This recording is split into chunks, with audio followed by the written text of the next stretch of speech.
Hello guys, আসসালামু আলাইকুম। This is Lamia Shashi. Welcome to my page বাসন্তিয়ানা।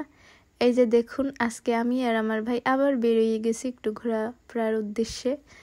আজকে আমরা নতুন একটা জায়গায় আসছি, হইসই ক্যাফে। তো এখানে আমার আগে কখনোই আসা হয় নাই, বাট আজকেই নতুন ভাইয়ের সাথে আসলাম।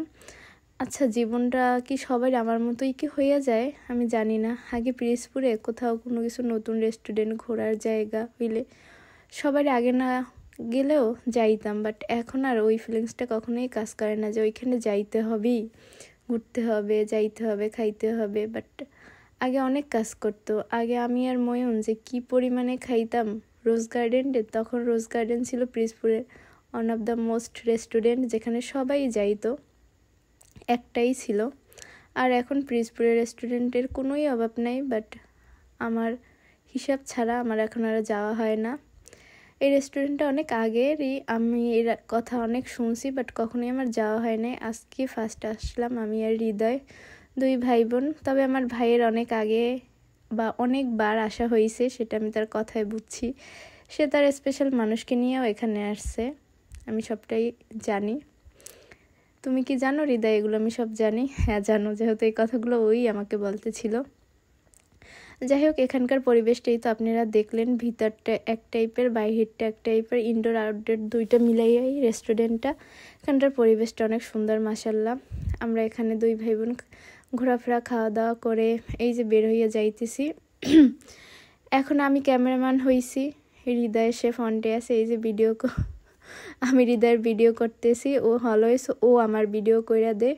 দেন আমরা খাওয়া দাওয়া শেষ করে ভাবলাম যে সময় আছে, চল আমরা একটু ব্রিজ দিয়ে ঘুরে আসি। যেমন কথা তেমন কাজেই যে আমরা দুই ভাই বোনে চলে আসছি ব্রিজে। সে আবার এখানে আসে নাই, এখানে একটা চায়ের দোকান হইছে, সে এখানে আসে নাই। এখানে আমি আসছি তার আগে, তাকে নিয়ে আসলাম, তার জন্যই আসা মূলত, সে আসে নাই দেখা। এই যে এখানে তবে এই যে জিনিসটা হয়েছে, এই জিনিসটা হওয়ার পর আমি আর আসিনি। এই যে দোতলা একটা জায়গা বসার সুন্দর। আর আমি আর ময়ূন আগে যখন আসতাম, যখন স্কুল বা কলেজে পড়তাম, তখন ভাবতাম যে এখানে একটা রেস্টুরেন্ট হইলে ভালো হয়, একটা চায়ের দোকান, যা যা বলতাম সেইগুলো সবই হয়েছে। এখন এই যে দেখেন মটকা চা, এখানে অনেক ধরনের চা পাওয়া যায়। বিশেষ করে পিরিজপুরে সব থেকে ভালো চা এখানেই পাওয়া যায় আমার যা মনে হয়।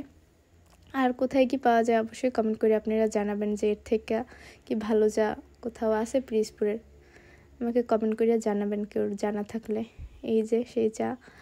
তারপর হৃদয়কে বললাম আমার একটু ভিডিও করে দাও, আমি এখানে একটু উঠি বসি। দেন ও আমাকে ভিডিও করে দিতেছিল। অবশ্যই এখানের পরিবেশটা অনেক সুন্দর, বসলে ভালোই লাগে। এই যে আমি বসতেছিলাম, ও সুন্দর করে ভিডিও করে দিয়েছে। ওর ক্যামেরা অ্যাঙ্গেল অনেক ভালো আর কি। আমার সাথে যারা যেমন রাবেয়া থাকে, ওর থেকে হৃদয়ের ক্যামেরা ধরা বা সব কিছু অনেক ভালো, আমার থেকেও ভালো।